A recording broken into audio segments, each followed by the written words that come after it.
Today's program, Ohio Gets in the Game. Ohio is sponsored by E.P. Ferris, represented today by Matt Ferris, if he's around.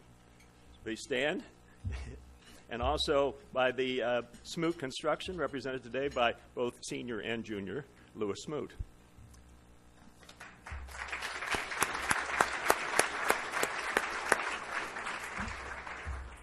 Our first panelist, and welcome to town, is Amit Patel, the general manager of Hollywood Casino Columbus. Amit has over 20 years' experience in the gaming industry and has been with Penn National, the operator of the Columbus Casino, since 2001. Please welcome Amit. Come on up.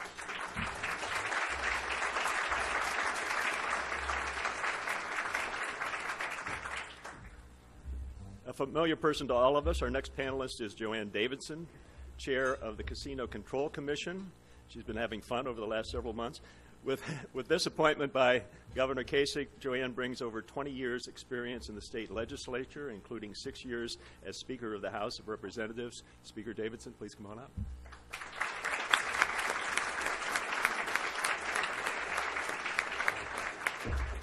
And I'm pleased to introduce Bill Cohen, our moderator this afternoon. Bill reports for Ohio Public Radio and TV stations covering many public policy issues, including casino legislation. Bill, here's your panel.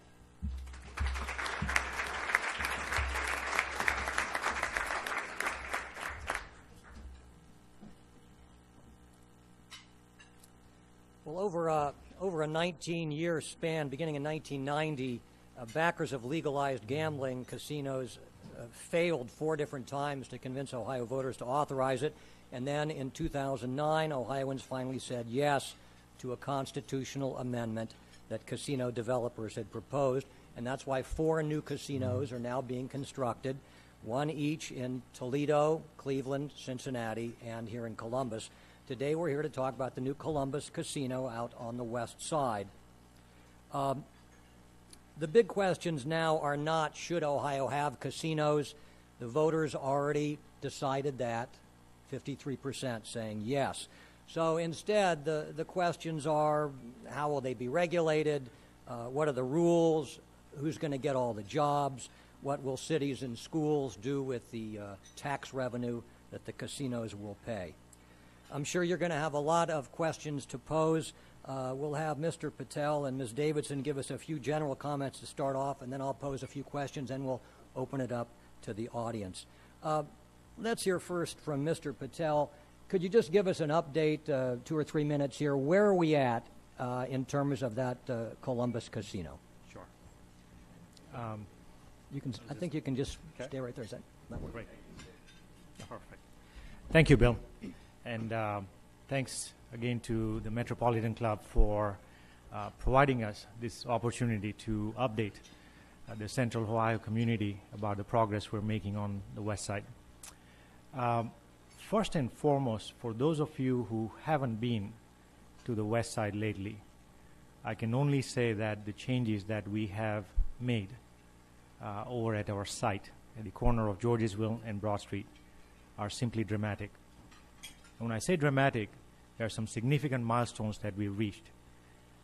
First and foremost, being that we broke ground in April of last year, and in one fell swoop, 9 months of relentless work by our friends, community coming together, and getting to a point where by the end of December, the building came totally under roof, and now the interior work has begun uninterrupted by weather conditions.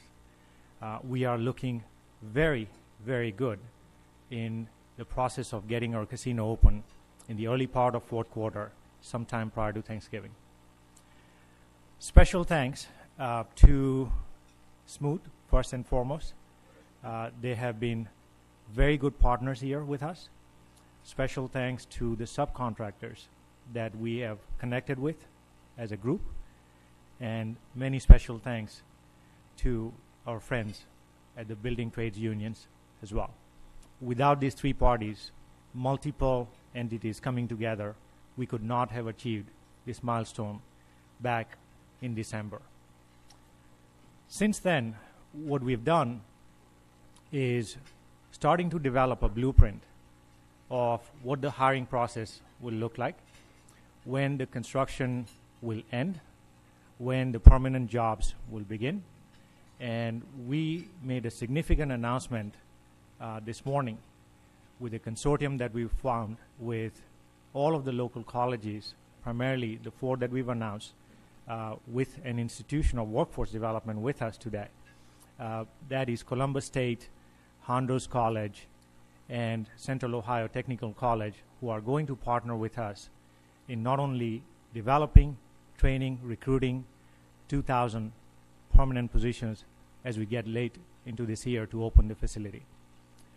Once we open, our investment will exceed over $400 million in Columbus, and we would have, by then, we'll have employed over 3,500 construction people, followed by 2,000 permanent people working at the site. And when we open the doors in fourth quarter of this year, in the very first year, we expect to have an average of over 10,000 visitors coming to the West Side. Our commitment to the West Side has been relentless, will continue to be relentless, and we have partnered with each one of these colleges today to make sure that we provide a preference to all of the potential applicants that come from the West Side so that we can prioritize the application pool.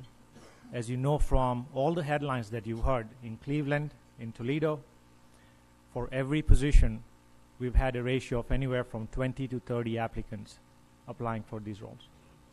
West Side particularly is our bias because that community, we feel, has been hit the hardest of all the surrounding communities in Central Ohio. Hence, we'll continue that commitment in our charitable efforts. We'll continue our commitment in employment, training, development, and we continue to work with local social services group, business groups, and residents to make West Side a better place. Okay. With that, last thing, I do want to make sure I thank the Casino Control Commission for, and I'm not trying to earn brownie points here, they have been absolutely marvelous to work with. It just seems like since I landed here in August that we've been growing together, we've been hiring together. Sometimes I feel I'm in contest with Madam Chair here. When she hires 5 people, I get motivated to hire 5 more people. And so the unique part about this process that I've found is this Casino Control Commission has been by far one of the best that I've worked with in my 20-year gaming career, primarily from the fact that in a very short time, they've showed me how they can bring best practices from all over the country in different gaming jurisdictions and bring the best ideas, be willing to sit down with us, talk to us, listen to us, and come up with the best policy together so that we have the best foot forward when we open the doors. Joanne Davidson, maybe you could remind us, just bring us up to date, where are we at in terms of regulating not just this casino, but all of them, but especially on this one, where are we at in terms of issuing the license, doing the background checks, and coming up with all the rules that will regulate this casino? Well, thank you, Bill, and thanks, everybody, for being interested enough to be here today. First, I just want to say what a pleasure it's been to work with and get to know Amit Patel. I notice your wife is here today, and I haven't had a chance to meet her today, but they are new residents in Franklin County, and he's just been very good to work with. I know both operators have some representation in the audience today. We are the regulatory body. We understand, and I'm sure that we have that understanding goes with both of the operators, what our responsibilities are, and we take those responsibilities very seriously. As an individual, I've never been a casino supporter. Those of you that know me in the legislature know that I certainly wasn't supportive of doing anything there. But the people of Ohio, the voters of Ohio, have spoken. We understand the responsibility, and what we're charged with is regulating them so that the state of Ohio gets the revenue that is due to them under this agreement, and our various township and city and school districts get that revenue, and the people who go there have a good time, and they know that these games are being operated appropriately and legally. So that's what our challenge is, and we've been working on that. Actually, the commission was appointed a little less than 11 months ago. So we have actually not been in existence for any length of time. You may remember, some of you, that perhaps I overspoke one day, but it was the truth, that we are a commission that has no money, we have no office, and we have no employees. Well, let me just say to you that we've solved particularly most of those problems. And I do want to mention that because it is, I cannot report where we are, Bill, without basically saying that we have moved ahead. We now have the huge number of 16 employees, and I think a few of them are here today. Our executive director, Matt Schuler, and our Assistant Executive Director, John Barron, I think, are in the audience. I give them a lot of credit for actually recruiting and starting good staff. But I also want to pay a special word of appreciation to the Attorney General's Office of Ohio, who staffed us initially and helped us to get where we are today. Because we do not have every one of our rules done yet. But if you'd look, we probably have about close to 200 rules that have been approved by the Commission that are going through their official approval process through JCAR. Many of them are already finalized. The operators cannot move ahead unless these rules are in place. And so we tried to deal with the initial rules dealing with licensing first. So we were able to put a license out for the operators, or an application for a license for the operators, on August the 1st. I think they filed their applications to the most part in late September, and we are right now working through the investigatory process, which is a very detailed process in Ohio law, that we have to determine that there is suitability on behalf of not just the operators, but their key employees and their holding companies and everyone else that is associated with them. We have to do the same thing with the gaming vendors, those individuals that are going to provide the slots, that are going to provide the cards. And I was kidding Bill about his tie today with the dice on him. And I said, I think I can tell you just how far in each one of those dots has to be drilled so that you can pass the regulation in Ohio. So we regulate the people that sell this equipment to be sure it's equipment that is acceptable to be used in the casinos here. That's how detailed these regulations are. We still have a few more to do. We'll be meeting next week. We hope to clean many of those up then, but I think we are working just hand in glove with the operators, basically saying, what do you need to continue to make progress? What can we work with you to do that? And we are going to be a little delayed on the first two openings. I think that both of the operators sort of had a date that they would have liked to open on, but essentially they're not going to be able to open until the Commission and the operators agree that we are ready to move in that direction and everything is in order to do that. So we're hoping that we can cut down a little bit on that delayed process, but I do know, and I want to speak for all of the Commission members, we are not going to move ahead until we think that we have complied with the provisions of Ohio law, and we are actually licensing operators that meet the suitability test in the state of Ohio. But we're working hard to do that, so that's kind of our update right now, Bill. Mr. Patel, how will your casino deal with customers who are addicted to gambling? Is it possible for the casino to refuse service to them? Can you spot a gambling addict when they come in? How does it work? Absolutely. There's multitudes of avenues that we can provide here from both sides. And we believe, Bill, that this is not just a regulatory responsibility. From the operator side, we clearly have a responsibility to make sure that anything that we provide in entertainment does not have a possible avenue where people go undetected when they get into an addictive behavior. An addictive behavior could be in the form of more shopping, extra spending, gambling, drinking. We have very specific mechanisms on all of these fronts when people enter into the casino. As we start looking at people who are, say, for example, losing at table games, we look at their betting pattern, we look at their spending patterns, we look at the volatility of people spending at the casino. We look at very specifically the alcohol consumption policy, which is least understood by community at large. We would have zero tolerance policy when it comes to over-serving alcohol at any one of our facilities within the venue. Especially when people are looking for help. We want to make sure we not only provide them the information, we have an 800 hotline number that we'll be providing. We'll be working with those individuals privately and with their families if needed to make sure that we get them on a path. We would have a voluntary exclusion program and an involuntary exclusion program that we'll be working with the Casino Control Commission, to make sure that those individuals who truly need help, we are there to assist in that process. Now, do I understand correctly, 2% of the gambling revenues are supposed to be set aside for gambling addiction treatment? Something like that? That's correct. Of the 2% of the tax which has been agreed upon, which is a 33% tax on gross revenues of the casinos, is set aside for use in treating problem gaming and other addiction services, and the Commission has taken that responsibility very, very seriously. And currently, working with the Commission staff, Laura Clemens is here today, and she is leading that within the Commission staff.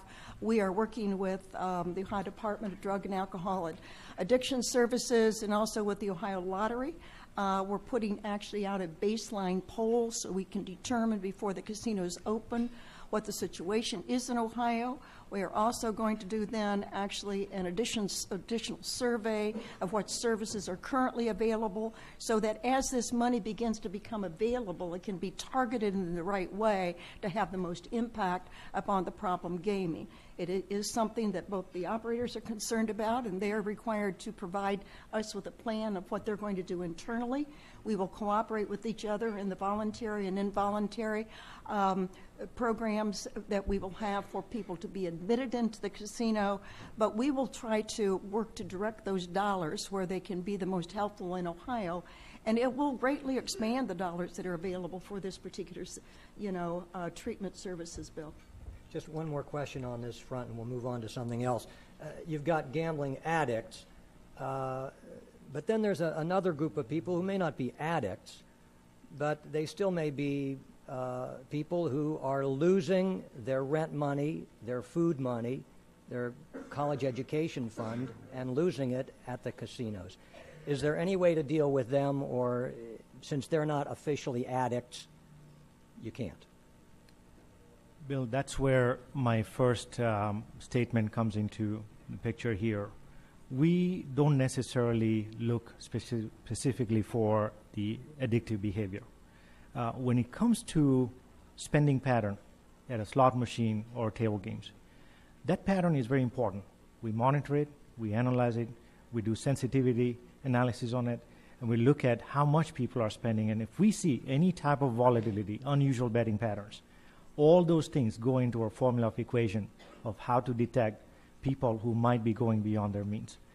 As you know, this is never a science, but it's full faith effort from all angles to make sure we start developing these patterns on a very scientific basis that we look at on a day-to-day and make sure that as we see these signs, we are able to talk to these individuals directly. I definitely want to make the point of adding what Madam Chair said earlier about the 2% dedicated fund to this issue. This is where I feel Ohio gets it right. I haven't found a state that has designated this type of resources, including in the destination markets, where at the end of the day, or at the end of the first year of operation, $10 to $12 million would be designated for all addictive type behavior problems, and to address them and working with the Casino Control Commission is absolutely unprecedented. Could you talk some about the economic development, not in the casino itself, but around it? I think there was a report recently from a business group that was foreseeing dozens, hundreds of hotel rooms, jobs from small business around there. Can you talk about that? Sure. Time and time again, in every jurisdiction that we've expanded to, what we have found in short-term and long-term, that casino in itself becomes the jump start for a community. Casino itself, the investment itself, the jobs, the suppliers, the spend, they become the catalyst for growth. What you very quickly see, and you start seeing that from next year, starting with small businesses on the west side to large-scale suppliers on the west side. All of these institutions, residents and private businesses, public entities, will start not only reaping benefits, but they in turn will start this propelling cycle where they start beautifying the streets, gas stations, retail conveniences, big names, brand names, national brand names being attracted by 3 million people visiting this area. All that becomes a self-propelling engine. And what we've also seen, and I've said this publicly in our vendor forums, that Nobody here should be surprised in what I could say that we create somewhat of an Oprah Winfrey effect on small businesses around the West Side because of the sheer volumes that we'll be bringing to the area that has been deprived of for many years. The casino, I understand, will be open 24 hours a day. Can you talk, Ms. Davidson, can you talk a little bit about some of the other rules that you've come up with so far? Is it 21? You have to be 21 to go? You have to be 21 years of age. There is an exception for somebody who is employed that's under that age to actually be passing through in a service capacity. But other than that, you have to be 21 years of age actually to be on the casino floor. And the 24/7 obviously is they are permitted to do that under the constitutional amendment, and I think my understanding is they do intend to do that. They will still have to meet with the same rules that everybody else does on the service of alcohol. Not permitted to serve alcohol on a 24/7 basis. There is a restriction on that. There is a gap in a period of time in which they cannot offer alcohol services. So some of those things are actually just complying with what is existing Ohio law that has not been changed. And even though I'm not sure that the casino operators have made an attempt to change that, but it has not been changed yet. And all of the regulations, frankly, they have, one of the things, and I'm going to go back to the problem gaming issue for just a little bit. They are required to join with us, let us approve their materials that will be posted, will be available in the casino for individuals that want to seek help. And we are actually working right now with the lottery to do an Ohio-based hotline number that will connect people with the kind of services or information that they need. So a lot of this is jointly with the commission, but we regulate just about everything that they do. We don't regulate what kind of food you have to serve, though, and I think they'll do a very good job. I understand you just entered into the agreement with Columbus State to do your culinary training for your employees, and I think that's great. But as far as everything else, the material that they use, everything else that, on the floor, we pretty much prescribe what they have to do. So right now, one of the things we're doing, Bill, to try to make up lost time is we're trying to basically say, okay, we have to work on a parallel schedule.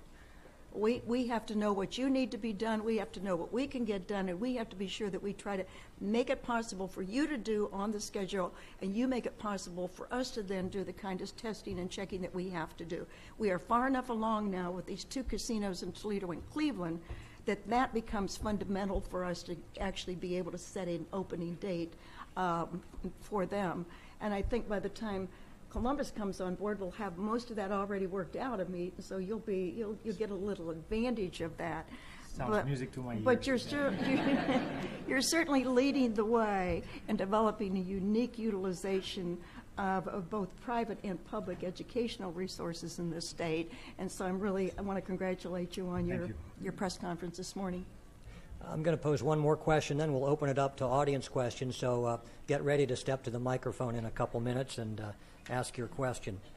The owner of the Cleveland and Cincinnati casinos report today that 41% of their construction contracts so far have gone to companies owned by minorities and women.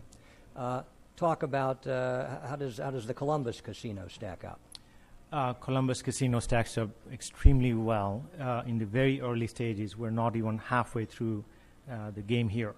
We have awarded, outside of our smooth contract, $190 million in contracts so far. This is, again, public information that we've supplied to Casino Control Commission. And of those 190 million contracts awarded, we range anywhere from 33 to 35% of those contracts being awarded to MB and WB-based businesses. This is just specifically for the casino in Columbus. Okay. Let me give you this disclaimer first before we go to the audience questions. The Metropolitan Club always leaves time for questions from the audience. You should be aware, though, that the CMC records all its forms for a televised broadcast on Ohio News Network, streaming on CMC's website and the Columbus Metropolitan Library website. So if you have a question, please step up to the microphone, introduce yourself, and ask your question. We thank you in advance for not making long editorial comments. So go right ahead. Good afternoon. I'm Jim with Congratulations, Mr. Patel. In less than 12 months, your doors are going to open, and the return on your investment and Penn National's investment will begin. Can you give us some specifics on what your strategy is going to be on keeping some of those profits back in the community in the form of philanthropy? I know you may or may not have that strategy outlined yet at this date, but what, in your experience with Penn National in other markets where they're operating casinos, what has been their policy? And I'm not speaking about the 2% that you referred to earlier that you've agreed with the commission to give for services, but other nonprofit missions that are here in Central Ohio. Great question. Let me first start by saying that outside of the 2%,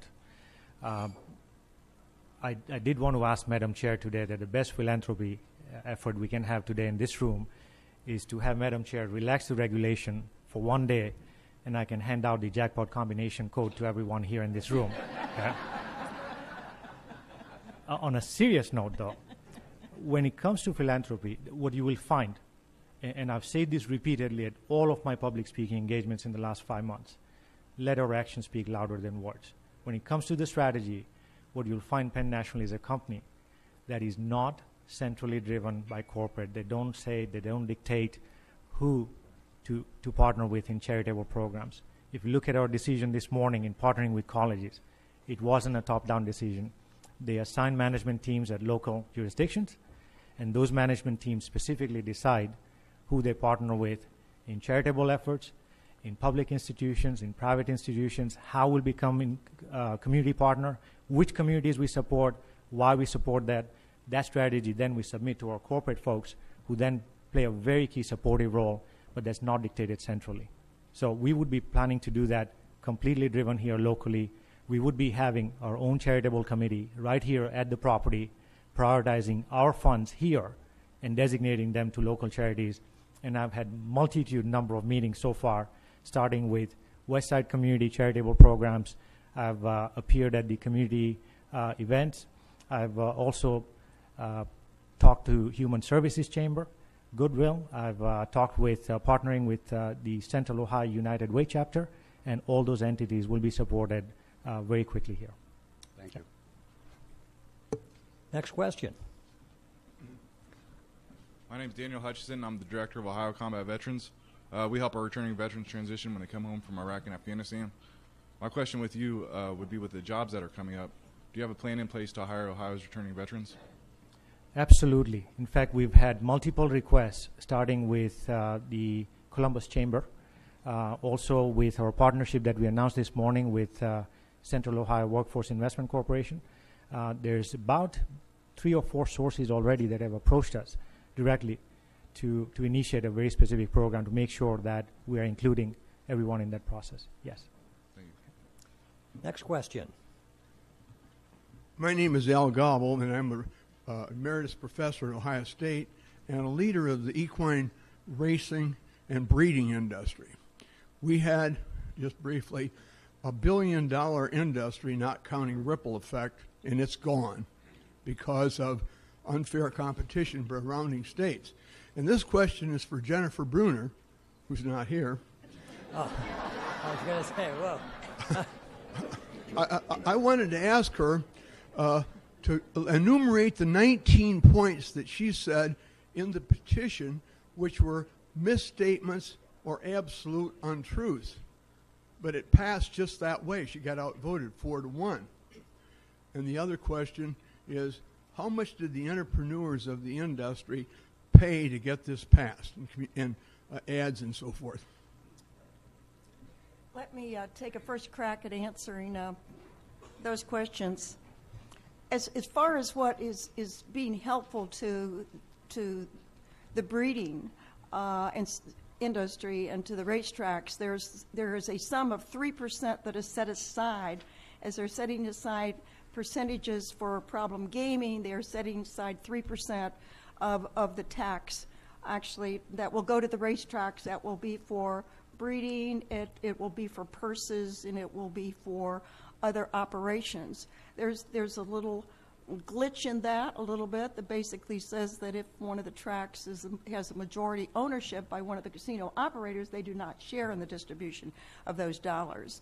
But Ohio is well on its way also to putting video lottery terminals into the racetracks, which I think that most of the operators there and the breeders and the horsemen have been wanting to happen because they believe that that will generate some additional revenue to help the industry, which Ohio used to be very much a headquarters of breeding, and it has certainly declined in this state, but I think there's hoping that it would be rebuilt.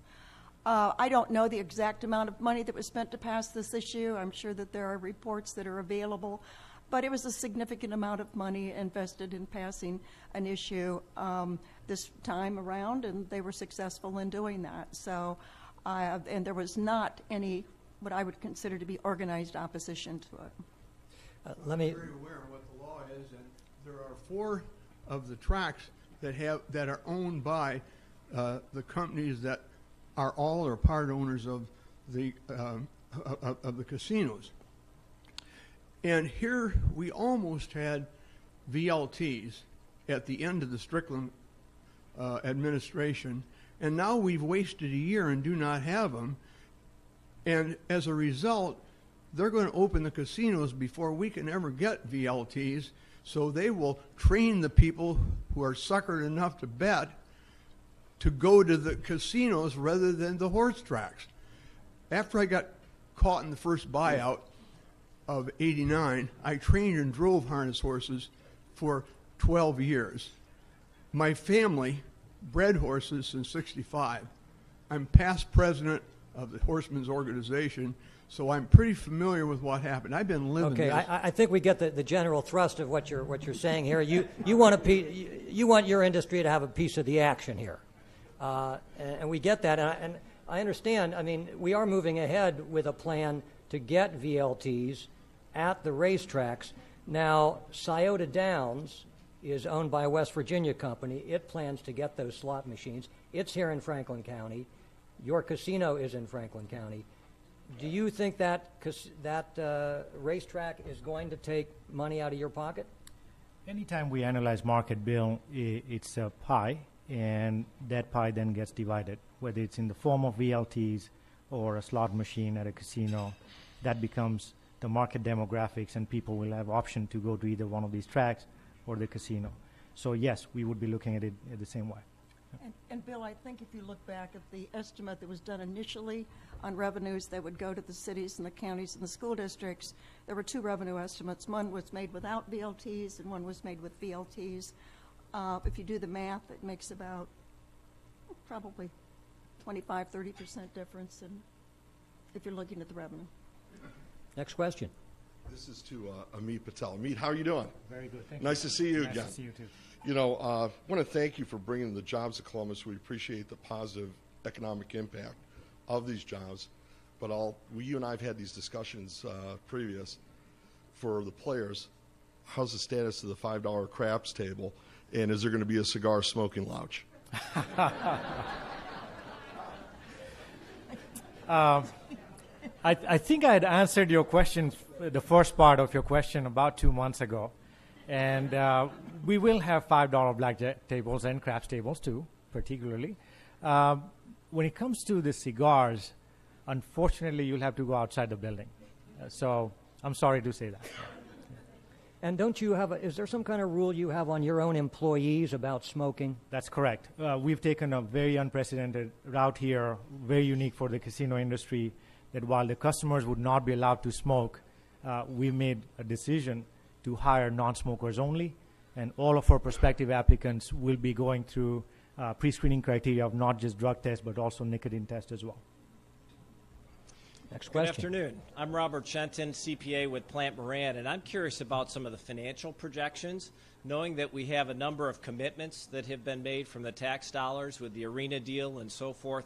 How confident are we in the revenue projections? Did we feel they're conservative, aggressive? How do we feel about those financial models? The revenue projections that we have, and I think that you see quoted every place, actually were done in maybe the middle of the summer of 2009 by the Ohio Department of Taxation. and those revenue numbers reflect both with and without VLTs. There's not been, to my knowledge, an updating of those revenue estimates, and so it's going to be a factor when they decide that they want to do a revenue projection update. There are obviously some things that are changed. The casinos are permitted to do 5,000 slots in each of their operations. They're not going to open up with 5,000 slots in their operations. But also remember that projection was done 2 years, not quite 2.5 years ago. So I think that everybody seems to be, though, pretty optimistic that those projections will hold. If I can add to that, the commission study that specifically addressed the revenue projections, it was in 2009, post-referendum. And that was very specifically projecting anywhere in the neighborhood of $340-some million in tax revenues with all 4 operations coming into place without the VLTs. We, 2 years or 2.5 years later, are feeling very optimistic that we'll be able to meet those numbers. Hi, my name's Andy Campbell. My question is for Mr. Patel. Just curious if you have an idea of the makeup of your patronage. How many would be coming from a local area, and how many might be coming from further outside of the Central Ohio area? And then how far or how wide a net do you cast in regards to marketing and promotion to attract people from outside? Great. Typically, our market demographics, the most convenience market that we look at, will span anywhere from, say, 60 to 90 miles out.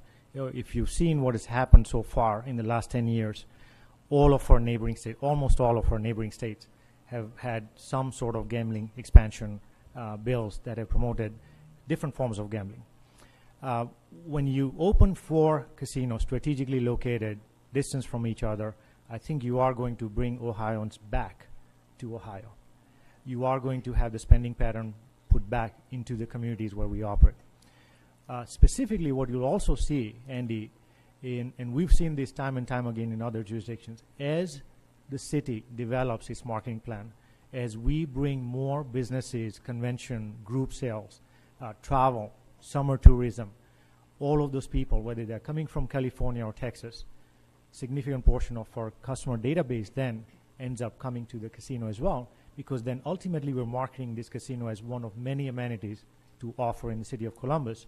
And all of the partnerships that we have with the Chamber, with Experience Columbus, all of the entities that support and promote the city, we all end up not only investing together, but reaping the benefits together as well. Especially under Governor John Kasich, I think it's fair to say that we are getting a message that government bodies need to make sure they're not overburdening business, because that destroys jobs. Ms. Davidson, I wondered, though, from your point of view, does that come into your mind as your role, or is that too much of a booster role in terms of what you think? I mean, are you a regulator or a booster, or are you both? I think we probably fit into the category of being both, but the fundamental thing we are is a regulator, and the fundamental responsibility we're given under the state law, frankly, is to be sure that they are operated appropriately and legally and fair to both, obviously, to the state of Ohio and its political subdivisions, but fair to the people that are actually going to be the patrons of these casinos. However, we certainly have not gone around the country and looked at other regulations and said, let's find the toughest ones that we have out there, so we'll do that to initially begin with. What we've tried to do is realistically look at what other states are doing and take a combination of those things that we believe actually fit into what Ohio is a unique state, fit Ohio and what is our responsibility, and bring the best practices into the rules that we're adopting. Another question.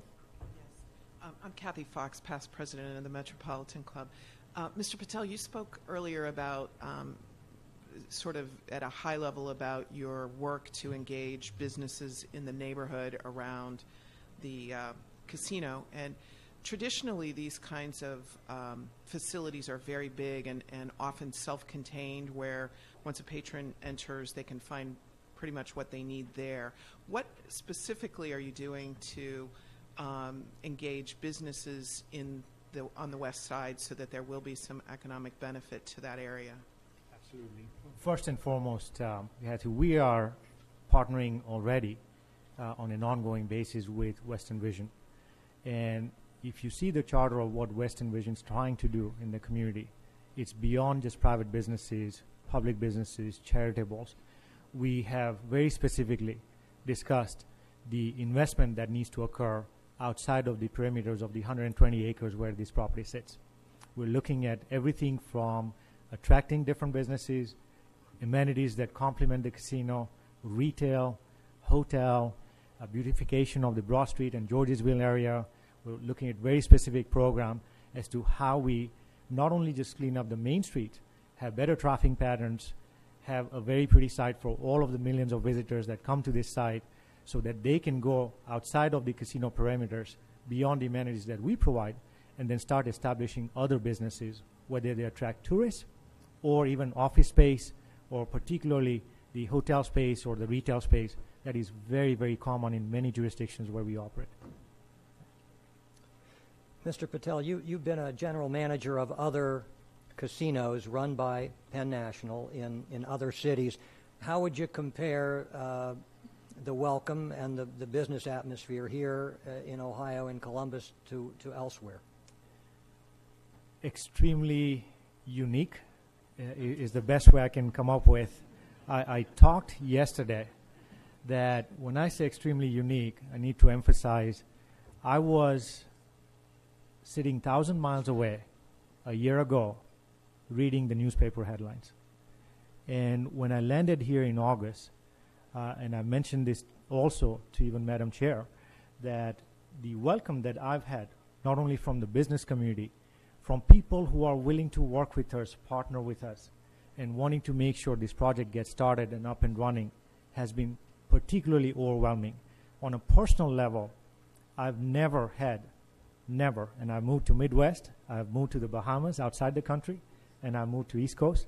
I've never had a community where we live, where all of our neighbors showed up in the first 5 days with baskets, fruits, identities, and their favorite places to eat, where they shop.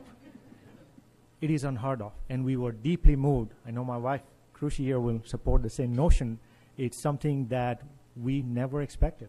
It has been unusually friendly, welcome, and warm community on the business side and on the personal side as well.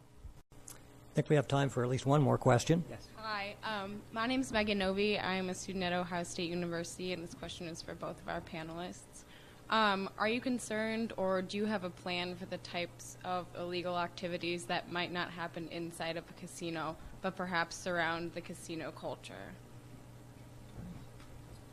Obviously, the areas outside of the casino will be under the jurisdiction of the local law enforcement entities, but what we are doing is working very closely with them. We initially had a study done on law enforcement and what we needed to do, and included as we visited around the state, visiting with the chiefs of police, with the prosecuting attorneys, with the sheriff. And we are continuing that by our director of enforcement, now renewing those efforts. So we'll work very closely in the 4 communities with the entire law enforcement community. We will have responsibility inside the casino. They will have responsibility outside of the casino, but they will also have some, obviously, enforcement or jurisdiction on any arrests that are made inside the casino. So we will need and want and will encourage a very good working relationship with them, and have already laid the foundation for that now. Mr. Patel, what's your view on that criminal question there? Absolutely. It's along the same lines. We have an obligation here to make sure that not only our perimeters are safe, but also all of the surrounding areas are very safe, secure, well-lit. 24/7 comes with a huge amount of responsibility, and we don't take that lightly.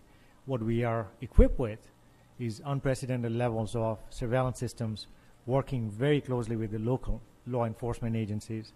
We've been in many situations where we've assisted local law enforcement in catching criminals that surround the property or even are passing by, from our surveillance system to our security systems, and having an ongoing dialogue and communication of presence of each other together. I feel pretty confident that we'll do a very, very good job on that front. Thank you. Any further questions? I want to thank all of you for joining us today. I know we all feel pretty fortunate to have such competent people on both sides of this equation. Thank you. I want to thank our sponsors once again, EP Ferris and Smoot Construction. We'll continue the conversation. I'm sure there'll be a few press people to talk about your program waiting for you out in the lobby, Mr. Patel. Want to again thank Mr. Patel, Speaker Davidson, for your participation today. Welcome to town, Mrs. Patel, and I'm glad you're feeling welcome. And Bill, as always, thank you very much. Thank you for being here. Come back next week for a little politics. Thank you.